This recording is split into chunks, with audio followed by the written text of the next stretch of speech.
Good Sunday morning and welcome to Inside Tennessee. I'm one of your moderators, John Becker, and this time of year we always like to focus on three homegrown charities here in East Tennessee who are offering the basics to people on the line, people in desperate need. We're talking about food insecurities first, and we are pleased once again to be joined by Elaine Streno. We wish we didn't talk to you every year at this time, Elaine. Understand. My colleague John North and I always like to check in with you and Second Harvest. For our viewers who aren't familiar with Second Harvest, explain the mission and just how many people you reach. So we're part of Feeding America. We distribute food to about 650 partners in 18 counties. We have 8 different feeding programs. We serve not just 18 counties, but the rural areas that it's your viewing area, so you know exactly what we're dealing with. So a lot of poverty, and a lot of food insecurity too. You have been at this yourself for 30 years. When you look at the need right now, you just had a turkey giveaway for Thanksgiving. Where do you put the need on a scale of 1 to 10, 10 being the worst ever, 1 being the best ever? We're seeing right now our numbers, they have doubled in some respects in some of the food distributions. So I would say right now has been a real trying time for those of us who are trying to feed the hungry and do the other wonderful things that your other guests will talk about. It's just been, and you just asked me, and I don't know what it's pointing to. I mean, yes, we can talk about inflation, and yes, we can talk about all of the things that COVID kind of created, but the need is great. The emotional illness seems to be so much more prevalent. It's just a little frightening to give out as many turkeys as we did last week. We don't usually do that kind of a distribution one-on-one because we are just a distribution center. But it was amazing to see everybody just in line for a box of food. I did want to ask you about inflation. It's an obvious question, but it's something that is impacting everybody watching us right now and us sitting right here. So what has it done for you all as you try to collect the food that you then redistribute? It has to have been phenomenal.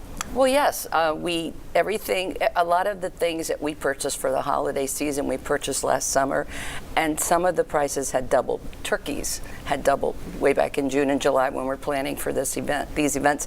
So it's been hard on us. Peanut butter, all kinds of the basics that Second Harvest likes to keep in our warehouse. It's increased.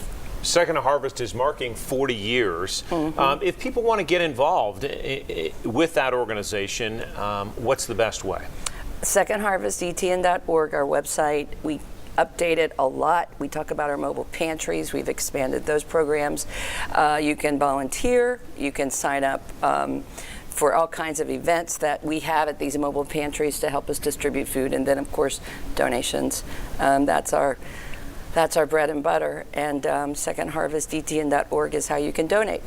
I was thinking about your warehouse the other day. I know it's in Maryville right now. It used to be on Sutherland Avenue, and then you moved, and it was small, right? Yes. I mean, comparatively speaking, it was Yes. small. You moved to Maryville, and you've got now what? How much square feet? 80,000 square feet. Which is big, and yet the need is still persistent, if not greater, as you indicated. Any thoughts about opening a second warehouse, maybe? Possibly a pantry and a small warehouse. We're strategically just starting to talk about that. Of course, it has to be approved by our board of directors. We have received so many gifts the last 3 years. It's Great. been just historical. And we are looking at areas, food deserts, that don't have a pantry in the middle of it. And we're just starting to process, should we do something like that in Knox County? When we think about the people in need, what do they look like? They look like all of us.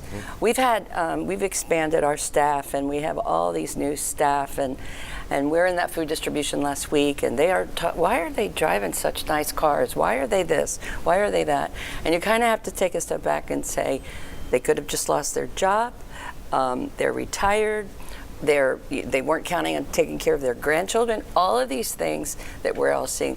It's a dysfunctional society right now in so many communities, so many drug addictions that can't take care of their children, and No judgment here. That was what I was trying to tell this new staff. Great questions, understand it, but when you've done this a while, you have no idea what's going on at their house. And I would also imagine it's multi-generational. We're not just talking about sort of one set of people. We're talking about families, grandparents, parents, children. It just goes on. And the rural part of it, the poverty looks so different in the rural communities. Mission of Hope, of course, can talk about that.